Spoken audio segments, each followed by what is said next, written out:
அனைவருக்கும் நமஸ்காரம். நேத்திக்கு நம்ம பார்த்தது ஞானேந்திரியங்கள்னா என்ன அப்படிங்கிறத பார்த்தோம். அது வாக்கு, பாணி, பாதம், பாயு, உபஸ்தம் அப்படின்னு சொல்லக்கூடிய 5 விஷயங்கள். அதில் வாக்குங்கிறது சரஸ்வதி. அது சக்தி. சக்தி ரூபமாக நம்மளது வெளியில் போகிற ஒரு நிலைமை அது. பாணி அப்படின்னா கைகள்னு அர்த்தம். அது பரமாத்மாவாக இருக்கக்கூடிய விஷ்ணுவனுடைய 4 கைகள். அதில் பார்த்தீங்கன்னா, ஒரு கையில் சங்கு இருக்கும், ஒரு கையில் சக்கரம் இருக்கும், இன்னொரு கையில் கதம் இருக்கும், இன்னொரு கையில் பத்மம் இருக்கும். அதோடைய அர்த்தம் என்னென்னா, அந்த சக்கரம்ங்கிறது கண்கள், அது எப்பவுமே சுற்றிக்கிட்டே இருக்கிறது. சப்தம் அப்படிங்கிறது அந்த சங்குக்கான ஒரு அர்த்தம், அது காதுகள். கதம் அப்படின்னா அது அந்த எதிராளியை அழிக்கக்கூடியது அப்படின்னு நாம் நினச்சிட்ருப்போம். ஆனால் அது மூக்கு. அது அடுத்தது பத்மம் அப்படிங்கிறது வாய். அது ஏன்னா அது அகங்காரத்துக்கான ஒரு விஷயம். அது அகங்காரத்தினுடைய வெளிப்பாடு நம்முடைய வாயிலிருந்து தான் வந்திருக்கும் அப்படிங்கிறத பற்றி நம்ம பார்த்துட்டு இருந்தோம். இந்த 4 கைகளை வச்சு தான் இந்த மனம் அப்படிங்கிற பரமாத்மா வேலைகளை செய்கிறார். இந்த உலகத்தில் உண்டு பண்ணி இந்த உலகத்தில் ஒரு தொழில் செய்கிறார்.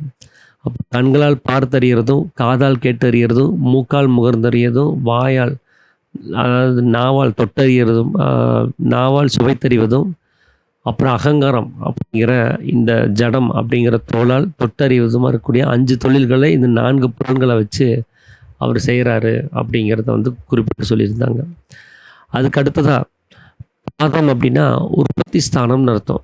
நம்முடைய புருவ மத்தியம் அப்படின்னு சொல்லி அர்த்தம். அதுக்கு அடுத்ததாக பாயு அப்படின்னா அந்த லிங்கத்தினுடைய நடுப்பகுதி. அங்கே தான் சுக்கிலம் ஊறி வர்ற ஒரு இடம். அந்த இடத்துலேருந்து தான் சுக்கிலங்கிறது உற்பத்தியாகி வருது. அதுக்கடுத்தது உபஸ்தம் அப்படின்னா அந்த லிங்கத்தை கீழே தாங்கி பிடிச்சிட்டு இருக்கக்கூடிய தட்டு மாதிரி இருக்கக்கூடிய பகுதி. அதை தான் யோனி அப்படின்னு சொல்லுவாங்க. அங்கே தான் சுக்கிலத்தினுடைய இருப்பு இருக்கும். பாயுலேருந்து ஊறி வரக்கூடிய அந்த சுக்கிலம் அந்த தட்டு பகுதியாக இருக்கக்கூடிய உபஸ்தத்தில் அது எப்போவுமே நிறைஞ்சிருக்கும். சம்யோக சமயத்தில் நம்முடைய மனம் அந்த ஜீவனை தொட போகும்போது ஒரு ஸ்தானத்தில் இருக்கக்கூடிய அந்த யோனிங்கிற பகுதியிலிருந்து தான் அந்த உபஸ்தத்திலிருந்து அந்த சுக்கிலத்தை அதை எடுத்துகிட்டு வருது. இதுதான் நம்ம நேத்திக்கு வரைக்கும் நம்ம பார்த்த விஷயமா இருந்துச்சு. நாம் இன்றைக்கி பார்க்க போகிற ஒரு விஷயம் அப்படின்னு பார்த்திங்கன்னா, சேத்திரோபவாசம். அதாவது கோவில்களுக்குள்ளே போய் உபவாசம் செய்கிறது. இறைவனை தேடி போய் மன அமைதியை அடையிறதுக்காக வேண்டி கோயில்களுக்கெல்லாம் நம்ம பிரார்த்தனைகள் செய்கிறோம். ஸோ இது மூலமாக ஞானம் கிடைக்கும் அப்படின்னு சொல்லி உலகத்தில் சொல்லி வர்றாங்க. ஸோ அதை பற்றின ஒரு விளக்கத்தை தான் இன்றைக்கி நம்ம பார்க்க போகிறோம். இதில் சீடன் கேட்குறாரு, விரதங்கள் பற்றி நீங்கள் சொல்லிட்டீங்க. ஏகாதசி விரதம்னா என்ன, பிரதோஷம்னா என்ன, சிவராத்திரின்னு என்ன அப்படிங்கிறத முன்னாடியே சொல்லிட்டீங்க. சேத்திர உபவாசம்னா என்ன அப்படின்னு சொல்லி கேட்குறாரு. அப்போ சாமி சொல்கிறாரு, கேட்குறாரு, எத்தனை வகையான சேத்திரங்கள் இருக்குது? அது எக்கச்சக்கமாக இருக்குது. முருகனுக்கு ஒரு கோயில் இருக்குது, விநாயகருக்கு ஒரு கோயில் இருக்குது, அப்புறம் அம்மனுக்கு ஒரு கோயில் இருக்குது, சிவனுக்கு இருக்குது, அப்புறம் விஷ்ணுவுக்கு இருக்குது, ஐயப்பனுக்கு இருக்குது. இப்படி எக்கச்சக்கமான கோயில்கள் இருக்குது. அப்போ அந்த கோயிலெல்லாம் என்ன இருக்குது அப்படின்னு சொல்லி கேட்குறாங்க. அங்கே கடவுள் அப்படின்னு சொல்லி நாம் நம்பக்கூடிய அந்த பிரதிஷ்டை செய்யப்பட்டுள்ள அந்த பிம்பங்கள் அங்கே இருக்குது. ஒரு கல்லாலேயோ செம்பாலேயோ மரத்தாலேயோ செய்யப்பட்ட ஒரு பிம்பங்கள் அங்கே வச்சுருக்கிறோம். அந்த பிம்பங்களெல்லாம் யார் உண்டாக்குறது அப்படின்னு பார்த்தீங்கன்னா, இப்போ கல்லால் இருக்கிறத ஒரு கொத்தணும், அதாவது கல்லால் இருக்கிறத கற்கொத்தணும், செம்பால் இருக்கிறத தட்டானும், அப்புறம் மரத்தால் இருக்கிறத தச்சன் அப்படின்னு சொல்கிறவங்களும் அதை உருவாக்குறாங்க. அப்போது இவங்கெல்லாம் சேர்ந்து ஈஸ்வரன் உண்டாக்குனாரு அப்படின்னா,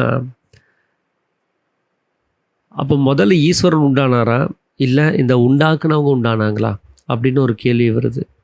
ஏன்னா இவங்க இல்லைன்னா அதை செதுக்கி அங்கே ஒரு சிலை வடிக்கிறதுக்கான ஒரு வேலையே இல்லாமல் போயிருக்கும்.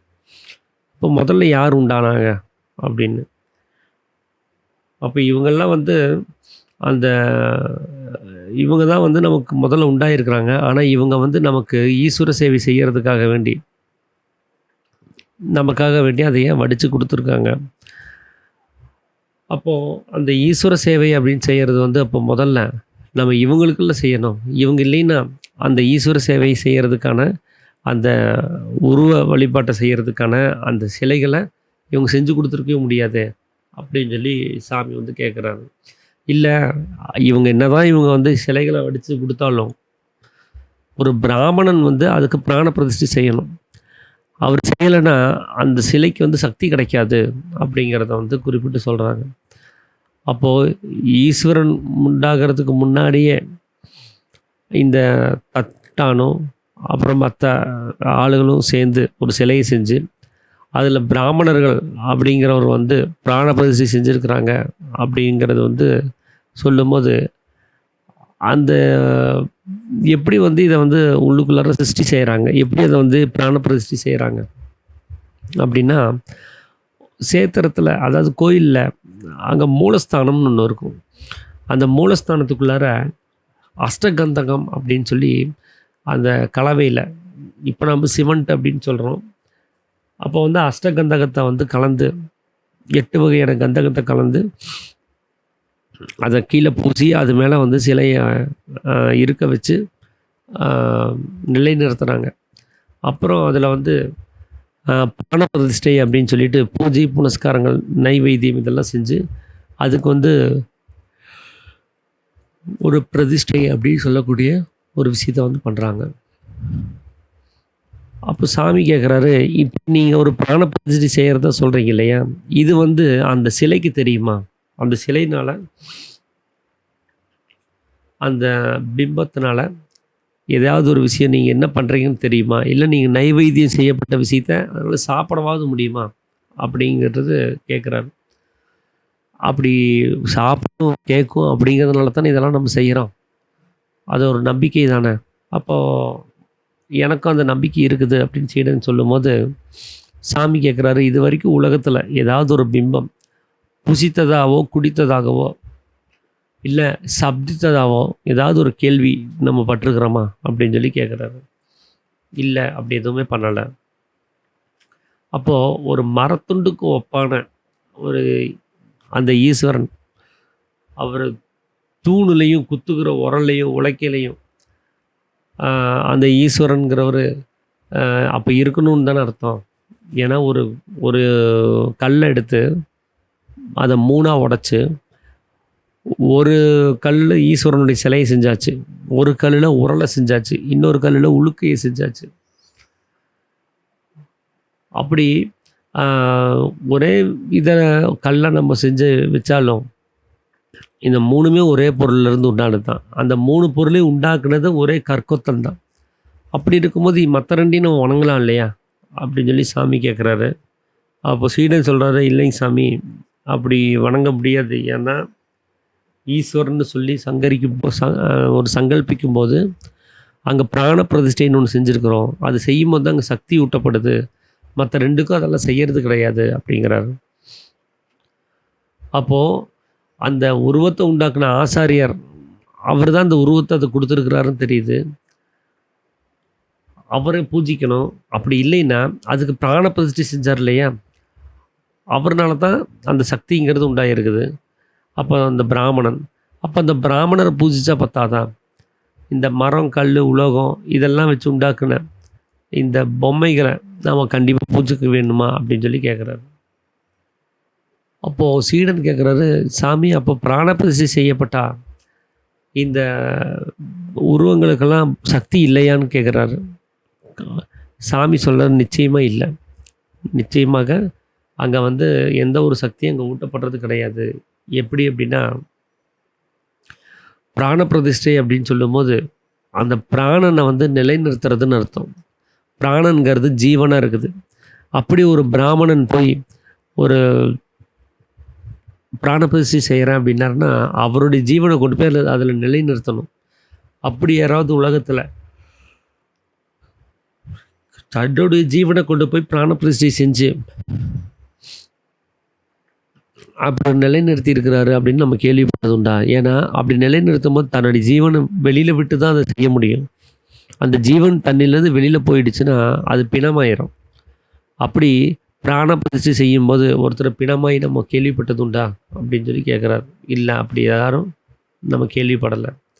அப்போது பிராண பிரதிஷ்டைங்கிறது வந்து நம்ம உள்ளில் இருக்கக்கூடிய பிராணனை அந்த பொம்மைகளில் பிரதிஷ்டை செய்யும்போது அந்த சக்தி கொடுக்கறதுக்கு திறமை இருக்குது அப்படின்னு சொல்லக்கூடிய அந்த பிராமணருக்கு நீங்கள் இது நாள் வரைக்கும் அந்த கல் வந்து சாப்பிட்டது கிடையாது, குடித்தது கிடையாது, அது பேசினது கிடையாது.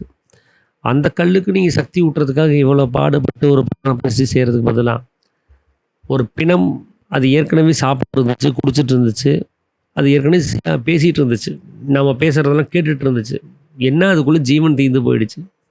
அதனால் இப்போ எதுவுமே செய்ய முடியாமல் போகுது. இப்போ அந்த பிணத்துக்கு இந்த சக்தியை ஊட்டினீங்கன்னா அது எதிர்த்து நடக்கும், பேசும், நம்ம சொல்கிறதெல்லாம் கேட்கும், பார்க்கும், குடிக்கும், குடிக்கும், எல்லாமே செய்யுமே. அதுக்கு எல்லா சாத்தியமும் இருக்குதே. அப்படி எந்த பிராமணனாவது பிராண பிரதிஷ்டை மூலமாக ஒரு பிணத்துக்கு சக்தியை கொடுத்து எழுப்பி அதை நடக்க வைக்க முடியுமா அப்படின்னு சொல்லி அவர் கேட்குறாரு. ஏன்னா அப்படியும் அது நடக்கிறதுக்கு வாய்ப்பு கிடையாது. ஏன்னா பிராண பிரதிஷ்டையில் அந்த இடத்துக்கு போகும்போது அங்கே ஒரு ஈஸ்வரன் இருக்கிறார் அப்படின்னு சொல்லி நினைக்கிறது அது உன்னுடைய நம்பிக்கை. அது அந்த நம்பிக்கை தான் இங்கே எல்லா வேலையும் செய்தே தவிர, நீ வேண்டதெல்லாம் உனக்கு கொடுக்குதே தவிர, நம்பிக்கை இல்லாமல் அவங்க அப்படி நம்ம நிற்கும் போது நமக்கு எதுவுமே கிடைக்க போகிறதில்லை. அப்போ அது நம்மளுடைய சங்கல்பங்கிறார். அது ஒரு நம்பிக்கை, அது அவ்வளோதான். உண்மையாகவே அதுக்கெல்லாம் ஒரு சக்தியும் கிடையாது அப்படின்னு தான் சாமி சொல்கிறது. எப்படி அப்படின்னா, நீங்கள் ஒரு கோயிலில் போய் கும்பிடும்போது என்னன்னு சொல்லி கும்பிட்றீங்க, என்னுடைய ஈஸ்வரா நீ என்னை காப்பாற்று அப்படின்னு சொல்லி நம்ம கையை நம்ம மார்பில் வச்சு கை கூப்பி கும்பிட்றோம். ஆனால் வெளியில் சொல்லும்போது என்ன சொல்கிறாரு, ஒரு தட்டான் உருவாக்குன இல்லை ஒரு கற்கொத்தன் உருவாக்குன அந்த பொம்மைக்கு பிராமணர்னால் பிராண பிரதிஷ்டை செய்யப்பட்டு இந்த கோயிலில் நிலைநிறுத்தி வச்சுருக்குறாங்க அப்படின்னு சொல்லி நம்ம பேசுகிறோம். அப்போ நம்ம கும்பிடும்போது எப்படி கும்பிட்டுருக்கணும், இந்த கோயிலில் தட்டான்னாலேயோ உருவாக்கப்பட்ட ஒரு பொம்மைக்கு பிராமணர்னால் பிராண பிரதிஷ்டை செய்யப்பட்டு இங்கே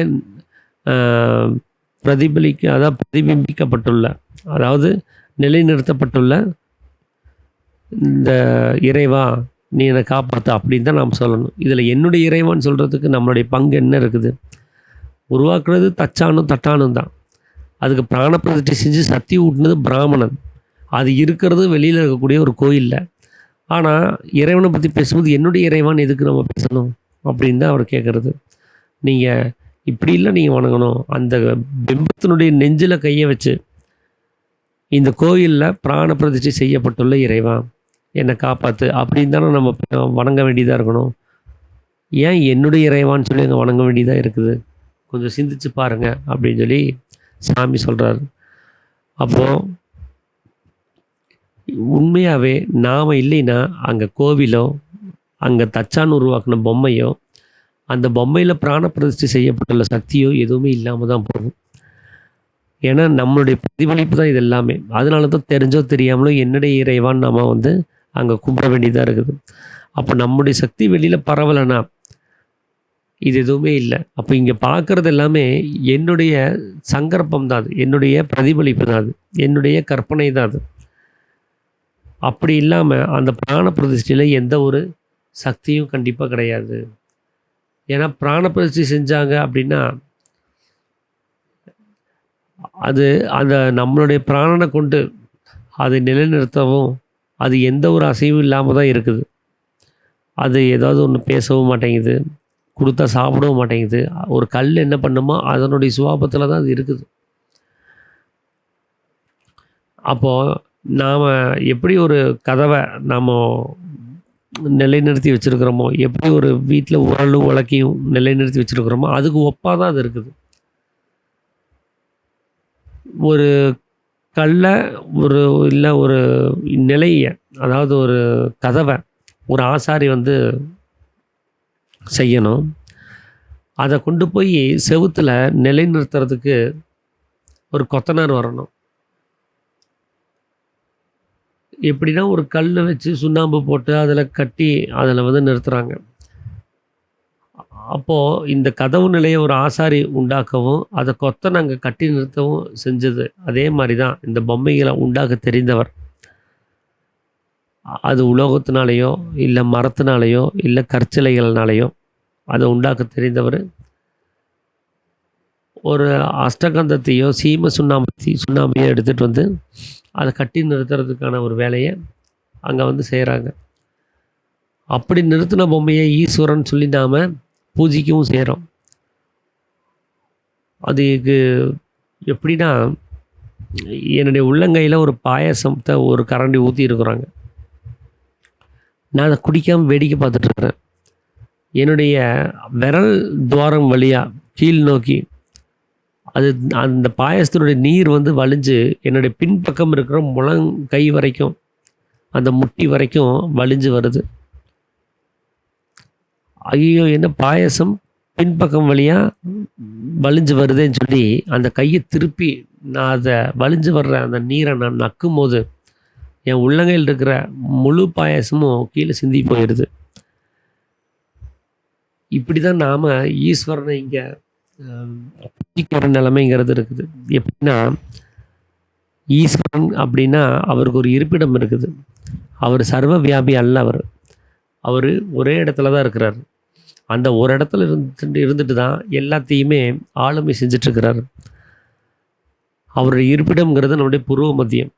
ஆனால் சாஸ்திரத்தில் சர்வ வியாபின்னு எழுதியிருக்கு.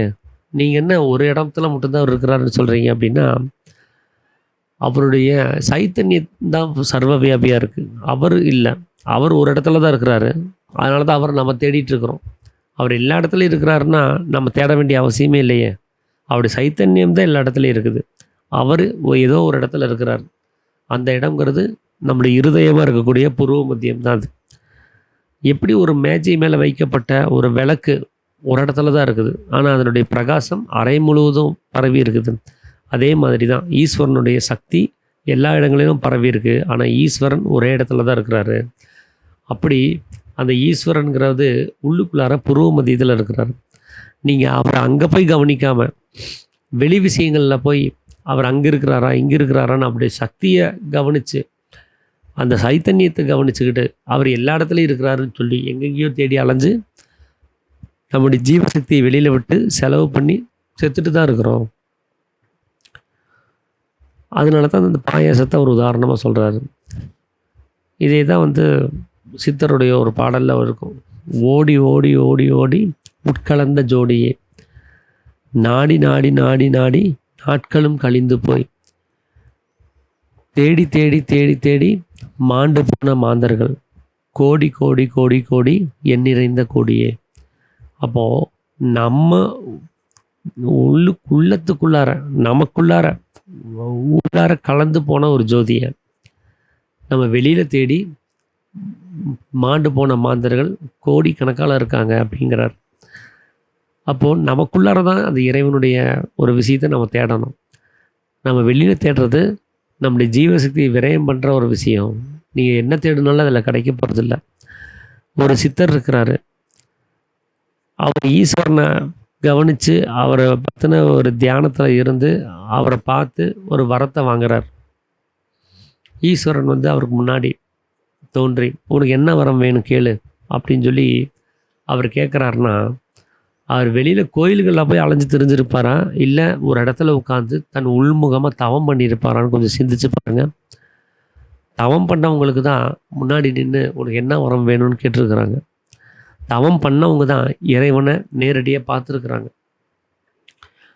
அவங்க ஒரு அடையாளத்துக்காக வேண்டி வெளி விஷயங்களில் அவங்க காமிச்சு கொடுக்குறாங்க, இதுதான் இறைவன் சொல்லிட்டு.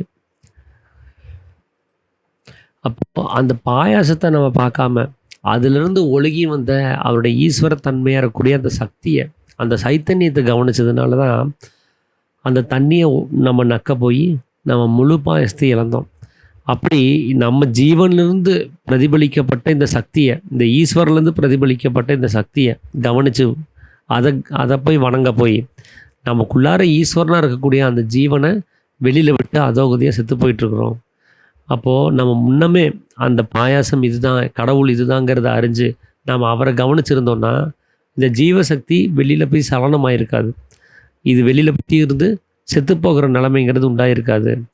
அப்போது அந்த பிரதிஷ்டை செய்யப்பட்டுள்ள பொம்மைகளை ஈஸ்வரன்னு நினச்சி நமக்குள்ளார இருக்கக்கூடிய சக்தியை 5 துவாரங்கள் வழியாக கண்களால் பார்த்தறிவதும், காதால் கேட்டறிவதும், மூக்கால் முகர்ந்தறிவதும், நாவால் சுவைத்தறிவதும், தோளால் தொட்டறிவதுமாக இருக்கக்கூடிய 5 வகையான அறிவை அதை வெளியில் செலவு பண்ணி நாம் அதை ஒழுக விட்டு நம்ம நசிஞ்சு போயிட்டுருக்குறோம். இது மிகவும் தப்பிதமாகும்னு சொல்கிறார். அப்போ நம்முடைய இருதய ஸ்தானமாக இருக்கக்கூடிய புருவ மத்தியத்தில் தான் அந்த ஈஸ்வரன்கிறவர் அங்கே இருக்கிறார். அங்கிருந்து தான் அந்த சக்திங்கிறது ஒழுகிட்டு இருக்குது. அப்படி ஒழுகி இருக்கிற அந்த சக்தியை நம்ம உற்பத்தி ஸ்தானத்தில் கொண்டு போய் சேர்க்காம அந்த சக்தியில் இருக்கக்கூடிய ஒரு விஷயத்தை மட்டுமே மோகிச்சு அதில் பிரமிச்சு போய் அந்த ஈஸ்வரனை வெளியில் விட்டு அதை தீர்த்தர்றோம்.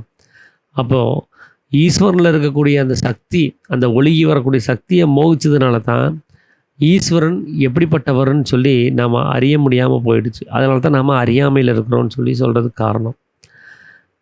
அப்போ அந்த சக்தியினுடைய உற்பத்தி அது ஈஸ்வரனை சேவிக்கிறதுனால அது நமக்குள்ளே அடங்கிடும். அப்போது அங்கிருந்து சக்தி ஒழுகிறதுக்கோ எந்த ஒரு காரணமும் இல்லாமல் போயிடும். அதனால் பிராண பிரதிஷ்டைங்கிறது என்ன அப்படின்னா, இதுக்கு முன்னாடி சொன்ன மாதிரி ஈஸ்வர சக்தியை ஒழுகிறதுக்கு விடாமல் உற்பத்தி ஸ்தானத்திலேயே புருவ மத்தியத்திலேயே சலிக்காமல் நிலைநிறுத்துறது தான். இதுக்கு தான் பஞ்ச பிராண பிரதிஷ்டைன்னு சொல்லுவாங்க. அதாவது பஞ்சேந்திரியங்கள் வழியாக வெளியில் போகக்கூடிய அந்த பிராணனை வெளியில் போக விடாமல் நம்முடைய உற்பத்தி ஸ்தானமாக இருக்கக்கூடிய புருவ மத்தியத்திலேயே நிலைநிறுத்துறது அப்படின்னு அதுக்கு அர்த்தம். அப்படி பிரதிஷ்டை செய்யப்பட்டுள்ள இந்த சேத்திரம்ங்கிறது நம்முடைய உடம்பு தான். இந்த சேத்திரத்துக்கு தான் 9 வாசல்கள் இருக்குது. இப்படி தான் பிராண பிரதிஷ்டையினுடைய நிலைமை அப்படிங்கிறது சொல்லி சொல்கிறாரு. அதெல்லாமல் நாம் உலோகத்தினாலேயோ மரத்தினாலேயோ இல்லை இந்த பொம்மைகளை உண்டாக்கி அதை அஷ்டகந்தங்கம் சீம சுண்ணாம்புன்னு சொல்லி எதையாவது ஒன்று சிமெண்ட்னாலேயோ அதை கட்டி நிறுத்தி அதுக்கு பிராண பிரதிஷ்டைன்னு ஒரு பேரையும் சொல்லி எந்த ஒரு விவரமும் இல்லாமல் நாம் தன்னைத்தானே அதை அறியாமல் நம்முடைய சக்தியை வெளியில் அங்கேயும் இங்கேயும் சொல்லி பல விஷயங்கள்லையும் அதை மோகிச்சு அதை வெளியில் விட்டு தீர்ந்து போய் கடைசியாக அதோகதியாக செத்து தான் போகிறோமே தவிர யாரும் சேத்திரோபவாசம்ங்கிற பேரில் யாரும் அதை உபவாசிக்கிறது இல்லை. சேத்திரோபவாசம்னா சேத்திரத்துக்குள்ளே உபவாசிக்கணும். சேத்திரம்ங்கிறது காத்திர சேத்திரம்னு சொல்லக்கூடிய நம்மளுடைய உடம்பு தான். அது உபவாசித்தல்னா கூடி இருக்கிறது. எப்படின்னா அது பேர் ஜீவேஸ்வர ஐக்கியம். ஜீவன் ஈஸ்வரனோட ஐக்கியமாகிறது. அப்போது இந்த பிராண பிரதிஷ்டைன்னு சொல்லக்கூடிய இந்த புருவ மத்தியத்தில் அந்த சக்தியினுடைய சலனத்தை வரவிடாமல் அதை உள்ளுக்குள்ளாரே நிலைநிறுத்தினா மட்டும்தான் பிராண பிரதிஷ்டைன்னு பேர். அதுக்கு பேர் அப்படி செஞ்சால் மட்டும்தான் அதுக்கு பேர் சேத்திரோபவாசம்னு பேர். நம்ம வெளியில் கோயில்களுக்குள்ளே போய் உட்காந்துட்டு வர்றது சேத்திரோபவாசம் அல்ல அப்படிங்கிறத சாமி சொல்கிறார். அப்போது அந்த 9 வாசல்கள் இருக்குதுன்னு சொன்னீங்களே, அந்த வாசல்களுடைய நிலைமைகள் என்னென்ன அப்படின்னு சொல்லி கேட்குறாரு.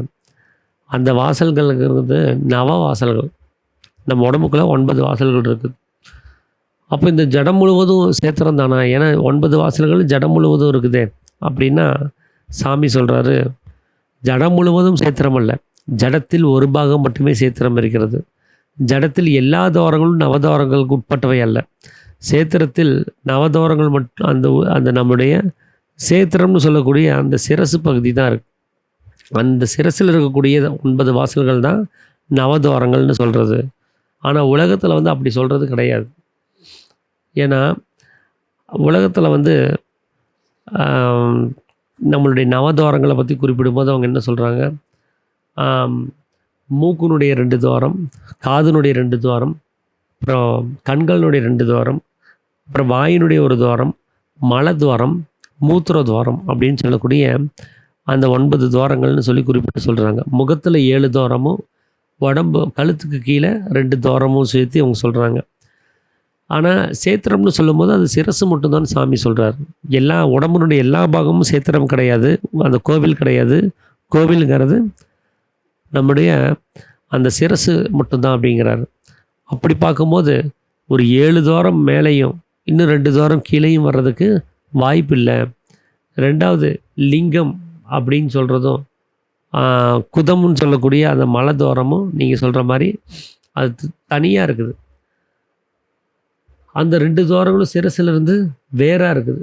அது கீழ்பாகத்தில் இருக்குது. பாக்கி 7 துவாரமும் நம்மளுடைய சிரசில் இருக்குது.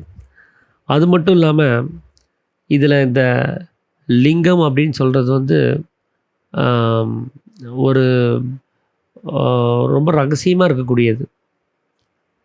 அது நம்ம மூத்திர துவாரம்னு சொல்லி நினச்சிட்டு இருக்கிறது வந்து ரொம்ப தப்பான ஒரு விஷயம்.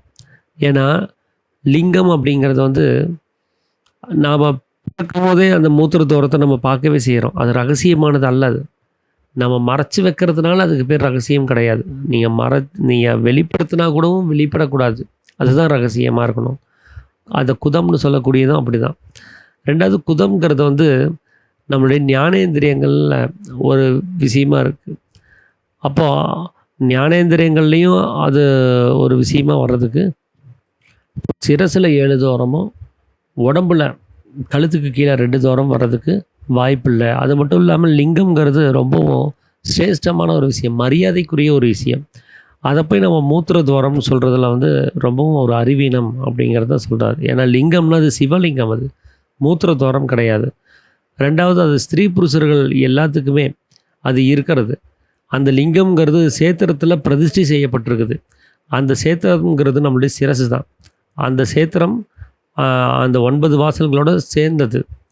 அப்போது முன்னாடி சொன்ன மாதிரி ஒரு மண் சுவர்களால் கட்டப்பட்ட இந்த கோயில்களை நீங்கள் பார்த்தீங்கன்னா தெரியும். அதில் வந்து ஒரு தோட்டத்தில் ஒரு ஈசானி மூலை அப்படின்னு சொல்லக்கூடிய ஒரு இடத்துல அந்த சேத்திரங்கிறது இருக்கும்.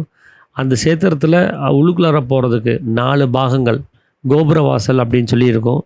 அந்த கோபுர வாசல் வழியாக நம்ம உள்ளே போனோம் அப்படின்னா 4ஆம் பாகம், அதாவது சுற்றம்பலம் அப்படின்னு சொல்லக்கூடிய 3 வாசல்கள் இருக்கும். அதிலிருந்து நீங்கள் நேராக உள்ளே போனீங்கன்னா மூலஸ்தானத்துக்கு வெளியில் நமஸ்கார மண்டபம்னு சொல்லலாம். அந்த இடத்துல 2 வாசல்கள் நேரே அடுக்கடுக்காக இருக்கும். அப்போது இந்த வாசலில் கடந்து உள்ளே போனோம் அப்படின்னா அந்த பிரதிஷ்டை செய்யப்பட்ட அந்த பிம்பத்தை நம்மளால் பார்க்க முடியும்.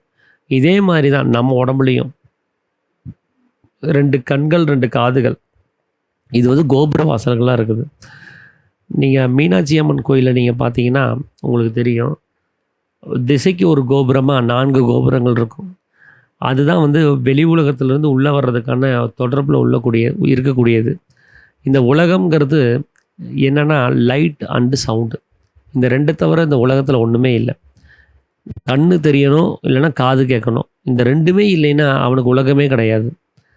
ஒருத்தர் பிறக்கிறாருன்னா, குருடாக ஒருத்தர் பிறக்கிறாருன்னா அவருக்கு அட்லீஸ்ட் காதாவது கேட்கும் இந்த உலக தொடர்பை வச்சுக்கிறதுக்கு. ஒருத்தர் செவிடாக பிறக்கிறாருன்னா அவர் கண்ணு கண்டிப்பாக தெரியும். இந்த 2மே இல்லாத மாதிரி ஒரு பிறப்புங்கிறது இருக்காது. ஏன்னா இருந்தால் அந்த பிறப்புனால ஒரு அவசியமும் இருக்காது. அதுக்கு உலகமே எந்த ஒரு அவசியம் இல்லாமல் போயிடும். அப்போது வெளி உலக தொடர்பை நம்மளோட கிட்ட ஏற்படுத்துகிற ஒரு துவாரங்கள் இந்த கண்கள் 2ம் காது 2ம் தான். அதுதான் வந்து கோபுர வாசல்கள்னு சொல்லக்கூடியது. அந்த 2ஐயும் கடந்து நீங்கள் உள்ளே போயிட்டீங்கன்னா சுற்றம்பலம் அப்படின்னு சொல்லக்கூடிய 4ஆம் பாகம் சுற்றம்பலம்னு சொல்லுவாங்க. ஏன் அப்படின்னா அது நம்முடைய மூக்கும் வாயும் தான். மூக்கு 2 துவாரமும் வாயினுடைய ஒரு துவாரமும், மொத்தம் இந்த 3 துவாரம் தான் சுற்றம்பலம்னு சொல்கிறது. ஏன்னா அங்கே காற்று சுற்றிக்கிட்டே இருக்கும். அந்த வாயு நிறைஞ்சு கம் அப்படின்னு சொல்லி மூடி இருக்கும்போது அது முழுவதும் சுற்றிக்கிட்டே இருக்கும். அந்த சுற்றம்பலத்தில் தான் அந்த 3 வாசல்கள் இருக்குது. அந்த சுற்றம்பலத்தை கடந்து நேராக உள்ளே போனோம் அப்படின்னா நம்மளுடைய அண்ணாக்குக்கு மேலே ஒரு இடம் இருக்குது. அந்த மேல் பாகத்தில் மூலஸ்தானத்தில் 2 வாசல் இருக்குது. அந்த 2 வாசல்கள் அப்படின்னு சொல்கிற இடத்துல தான் குதம் அப்படின்னு சொல்கிறோம். அந்த குதமில் அடுக்கடுக்காக 2 வாசல் இருக்கும். அதை கடந்து போனீங்கன்னா தான் அந்த ஜீவன் மூலஸ்தானத்தில் பிரதிஷ்டை செய்யப்பட்டுள்ளதை நம்ம பார்க்க முடியும். இந்த துவாரங்களுக்கு தான் குதம்னு நம்ம சொல்கிறோம். அந்த குதத்தில் இருந்து தான் சப்தம் அப்படிங்கிறது உண்டாகுது. அப்போது அந்த குதம் அப்படிங்கிறது என்ன அப்படின்னா, கோ அப்படிங்கிற சப்தத்தினை தானம் செய்கிறது. கோ அப்படின்னா சப்தம்னு அர்த்தம். அந்த சப்தம் உண்டாகிறதுக்கு முன்னாடி அந்த அண்ணாக்கின் வழியாக 2 துவாரங்கள் மேல் பாகத்தில் இருக்குது. அந்த துவாரங்கள் தான் மூக்குனுடைய துவாரங்களும் சேர்ந்து புருவ மத்தியத்தில் கீழே இருக்கக்கூடிய இடமா இருக்குது. அங்கிருந்து தான் சப்தம்ங்கிறது அங்கே உண்டாக்கப்படுது இந்த மூக்குக்கு பின்னாடி குதம்ங்கிற பகுதியில். அப்போ அந்த பகுதியில் நமக்கு ஏதாவது ஒரு சளி அடைப்பு ஏற்பட்டாலோ இல்லை ஏதாவது ஒரு சதை வளர்ச்சி உண்டானாலோ அவங்களுக்கு வாய்ஸ் அந்த தொனி வந்து சரியாக வராது. சளி அடைச்சி போச்சுன்னா என்ன வாய்ஸ் ஒரு மாதிரி இருக்குதுன்னு கேட்பாங்க. ஏன்னா அங்கே ஏதோ ஒரு அடைப்பு இருக்குதுன்னு அர்த்தம். அது கிளியராக இருந்தால் தான் வாய்ஸ் கிளியராக இருக்கும். அப்போது அங்கிருந்து தான் சப்தங்கிறது உண்டாகுது. அப்போது அந்த குதம்ங்கிற பகுதியில் தான் அந்த நமஸ்கார மண்டபம் அப்படின்னு சொல்லக்கூடிய 2 துவாரங்கள் இருக்குது. இப்படி தான் வந்து அந்த 9 துவாரங்களுடைய நிலைமை. அப்போ அண்ணாக்கினுடைய மேல் பாகத்தில் இருக்கக்கூடியது குதம்னும் அந்த 2 துவாரங்களும், அது இல்லாமல் வெளியில் மற்ற 7 துவாரங்களும், கண்கள் 2ம் காது 2ம் அப்புறம் மூக்கு 2ம் வாய் 1மா கூடி 7 துவாரங்களும் ஆக மொத்தம் 9 துவாரங்கள் ஆகுது. இப்படி தான் 9 வாசல் உள்ள சேத்திரம்ங்கிறது சிரஸாக இருக்குது. அதில் லிங்கம்ங்கிறது பிரதிஷ்டை செஞ்சப்பட்டுள்ளது. அதுக்கு தான் சிவலிங்கம்னு பேர். அந்த லிங்கத்தினுடைய மூலத்தில் தான் சுக்கிலம் அப்படின்னு சொல்லக்கூடியது இருக்குது. அது புருவ மத்தியத்தில் இருக்குது. அது இல்லாமல் லிங்கம்ங்கிறது மூத்திர துவாரம் கிடையாது அப்படிங்கிறத சொல்கிறாங்க. அது மட்டும் இல்லாமல் நீங்கள் இந்த ராமேஸ்வர பிரதிஷ்டை அப்படின்னு சொல்லக்கூடிய ஒரு படம் ஒன்று இருக்குது. நீங்கள் அந்த வரைபடத்தை பார்த்தீங்கன்னா அதில் ஒரு சிவலிங்கமும் அந்த சிவலிங்கம் பாதாளத்தில் தாழ்ந்து போகாத மாதிரி அந்த பார்வதி தேவி அதை கெட்டியாக பிடிச்சிட்டு இருக்கிற மாதிரியும் ஒரு இதை நம்ம பார்க்க முடியும். அது உண்மைதான். அது ஏன்னா நம்முடைய புருவ மத்தியத்தில் பிரதிஷ்டை செய்யப்பட்டுள்ள அந்த சிவலிங்கம் அது கீழே இருக்கக்கூடிய பாதாளத்தில், அதாவது சப்தரூகமாக அங்கேருந்து எரிந்து போய் தகித்து அப்படின்னு சொல்கிறார். எரிந்து போய் அது நசிஞ்சு போகாமல் பிடிச்சு நிறுத்துறது இந்த குண்டலினி சக்தி தான். அந்த குண்டலினி சக்தி தான் முன்னாடி சொன்ன பார்வதிங்கிறது. அப்போ அந்த படத்தில் நம்ம பார்க்கும்போது ஒரு வெளுத்த வர்ணத்தில் அங்கே வந்து பார்த்திங்கன்னா ஓம் அப்படிங்கிற ஒரு எழுத்து எழுதியிருக்கும். அதுவும் உண்மை தான். ஏன்னா அந்த ஓம்ங்கிறது பிரம்மம், அது சுக்கிலம். அந்த சுக்கிலம், அந்த பிரம்மஸ்வரூபமாக இருக்கக்கூடிய சுக்கிலம் தான் அந்த முன்னாடி சொன்ன குண்டலினி சக்தி. அதுதான் வந்து சிவலிங்கத்தை அந்த மூலத்திலேயே வச்சிருக்கிறது. அது புருவ மத்தியத்தில் இருக்குது. அப்படி தான் சேத்திரம் கோயில் அப்படிங்கிற பிரதிஷ்டைங்கிற ஒரு நிலைமைங்கிறார். ஆனால் நாம் காத்திர சேத்திரம் அப்படின்னு சொல்லக்கூடிய இந்த கோயிலினுடைய எந்த ஒரு நிலைமையும் தெரிஞ்சுக்காமல் சேத்திரம்னு சொல்லி ஏதோ கல்லாலையும் மண்களாலையும் கட்டப்பட்ட அந்த கட்டடங்களை நாம் அதை வந்து சேத்திரம்னு நினச்சி அதில் ஒரு குழி தோண்டி அதில் ஒரு பிரதிஷ்டை செய்யப்பட்டு ஒரு பொம்மைன்னு சொல்லி ஒரு ஈஸ்வரனை அங்கே வந்து நிலைநிறுத்தி அதுக்கு பூஜை புனஸ்காரங்களை செஞ்சு நம்மளுடைய ஜீவசக்தியை நம்ம வெளியில் விட்டு தீர்த்துட்ருக்கிறோமே தவிர அது வந்து மேல்நிலை அடைகிறதுக்கான எந்த ஒரு உபாயம் இல்லாமல் தான் இருக்குது. அப்போது அந்த சேத்திர உபவாசம்ங்கிறது ஒரு காலமாக அவங்களுக்கு சித்திக்கிறது கிடையாது. அது சித்திக்கணுன்னா, சேத்திர உபவாசம் கிடைக்கணுன்னா நம்மளுடைய காத்திர சேத்திரம்னு சொல்லக்கூடிய இந்த உடம்புல, இந்த சிரசில், அந்த புருவ மத்தியத்தில் ஜீவன் போய் ஒடுங்கணும், அங்கே ஐக்கியமாகணும். அப்படி அது ஐக்கியமானால் மட்டும்தான் நமக்கு அந்த சேத்திர உபவாசம் சொல்லக்கூடிய அந்த பலன் சித்திக்கும். அப்படி யார் ஒருத்தர் தன்னுடைய ஜீவனை கொண்டு போய் அது வெளியில் சலனம் இல்லாமல் அதை அங்கே போய் ஒடுக்குறாங்களோ அவங்களுக்கு தான் ஊர்த்துவ கதி அப்படின்னு சொல்லக்கூடிய மேல்கதி உண்டாகி அவங்க அந்த லிங்கத்தில் போய் சேர முடியும். அப்போ எல்லா அறிவும் சித்திச்சு அவங்க தன்னில் தானே லயிக்கவும் செய்ய முடியும். அப்போ தானாக தன்மயமாக இருக்கிற வேண்டிய அந்த கைவல்யம், அந்த மோட்சம் நமக்கு கிடைக்கும் அப்படிங்கிறத சொல்கிறாரு. இந்த விதத்தில் இல்லாமல் நாம் மற்ற விஷயங்களை பார்த்துட்டு இருந்தோம் அப்படின்னா நம்மளால் அது முடியாது. அப்போது ஈஸ்வர சேவை செய்வதுங்கிறது ஈஸ்வரனோட சேர்றதுக்கா அல்லது வேறுபட்டு போகிறதுக்கா அப்படின்னு சொல்லி கேட்குறாரு. அவரோட சேர்றதுக்கு தான். அப்போ ஈஸ்வரனிடத்தில் சேர வேண்டிய நாம் கோயிலில் நின்றுட்டு எதுக்கு நம்ம கும்பிட்டுருக்கணும்? கோயிலில் ஈஸ்வரன் கிடையாது. அவருடைய சைத்தன்யம் வேணால் இருக்கலாம், ஆனால் ஈஸ்வரன் நம்முடைய புருவ மத்தியத்தில் இருக்கிறார். அப்போது நம்முடைய மூலஸ்தானம்ங்கிறது உள்ளில் இருக்கா வெளியில் இருக்குதா? நம்முடைய உற்பத்தி ஸ்தானம்ங்கிறது எங்கே இருக்குது? மூலஸ்தானம்னா உற்பத்தி ஸ்தானம். அப்போது நம்ம அந்த உள்ளில் போகாமல் நம்ம அந்த உற்பத்தி ஸ்தானத்தை போய் சேர முடியுமான்னு கேட்குறாரு. இல்லை, முடியாது. அப்போது நம்ம குழி தோண்டி நம்ம வெளியில் ஸ்தாபிச்சிருக்கக்கூடிய பொம்மைகள் அது எதால் உண்டாக்கப்பட்டிருக்குது? கல்லாலையும் மரத்தினாலையும். அப்போது இதை எத்தனையோ ஜனங்கள் மிதித்து நடந்து அப்படி அதுலேயே வந்து அசிங்கங்களை செஞ்சுக்கிட்டு முதல்ல இருந்த ஒரு கல்லை எடுத்துகிட்டு வந்து வெட்டி அதுக்கு ஒரு உருவத்தை கொடுத்து அதில் பிராண பிரதிஷ்டைங்கிற பேரில் பூஜைகளையும் புரஸ்காரங்களையும் நம்ம செஞ்சு வச்சுருக்கிறோம். அந்த இடத்துல நம்ம அதை நிறுத்தினதுக்கப்புறம் அதுக்கு முன்னாடி அந்த கல் மேலே நம்ம உட்காந்துட்டு இருந்தோம், நடந்தோம், காரி துப்புனோம், என்னென்னமோ பண்ணிகிட்டு இருந்தோம். அதுக்கு ஒரு உருவத்தை கொடுத்து ஒரு சக்தி ஊட்டப்பட்டுருச்சுங்கிற நம்பிக்கை ஏற்பட்ட உடனே அது கிட்ட கூட நீ வரக்கூடாது, நீ அதை தொடக்கூட செய்யக்கூடாதுன்னு சொல்லி நமக்கு ஒரு விதிமுறைகளை போடுறாங்க. ஆனால் மற்ற பூச்சிகளாகட்டும், மற்ற பறவைகளாகட்டும், அது மேலே உட்காரவும் அது மேலே மலங்கழிக்கவும் எல்லாமே அது இங்கே செஞ்சுக்கிட்டு தான் இருக்குது. அது மேலே உட்காரவும் அது மேலே மலங்கழிக்கவுமான விஷயங்களை செஞ்சுக்கிட்டு தான் இருக்குது. ஆனால் அவங்களுக்கெல்லாம் நம்ம எந்த தடையும் செய்கிறது கிடையாது. ஆனால் நம்ம போய் நிற்கும்போது நீ வேறிட்டு நிற்கணும், நீ உள்ளே வரக்கூடாதுன்னு சொல்லி அந்த வேற்றுமையை அங்கே வச்சு பேசுகிறாங்க. அப்போ இதெல்லாம் வச்சு பார்க்கும்போது நாம் ஏமாற்றப்படுறோன்னு தெரியலையா அப்படிங்கிறத சாமி வந்து கேட்குறாரு. இது ஒரு குருட்டு நம்பிக்கையில் நம்ம ஆழ்ந்திருக்கிறோன்னு உங்களுக்கு தெரியலையா அப்படிங்கிறார். ஆமாம், நம்ம ஏமாற்றப்பட்டு புத்தி இல்லாமல் இருக்கிறதுனால நாம் இப்படியெல்லாம் நடந்துக்க வேண்டியதாக இருக்குது அப்படின்னு சொல்லி சொல்கிறார். அப்போது அந்த நம்முடைய மத்தியத்தில் தான் அந்த காத்திர சேத்திரம் சொல்லக்கூடிய அந்த ஒரு பகுதி இருக்குது. அங்கே தான் மூலஸ்தானம் இருக்குது. அங்கே தான் ஈஸ்வர லிங்கம்ங்கிறது பிரதிஷ்டை செய்யப்பட்டிருக்குது. இதை நம்ம புரிஞ்சுக்காம நம்ம வெளியில் இருக்கக்கூடிய கோயில்கள்லாம் பிரதிஷ்டை செய்யப்பட்டிருக்குதுன்னு நாம் நினச்சி அதோகதையாக நம்ம ஜீவனை செலவு பண்ணி தீர்த்துட்டு தான் இருக்கிறோம் அப்படிங்கிறத சாமி சொல்கிறார்.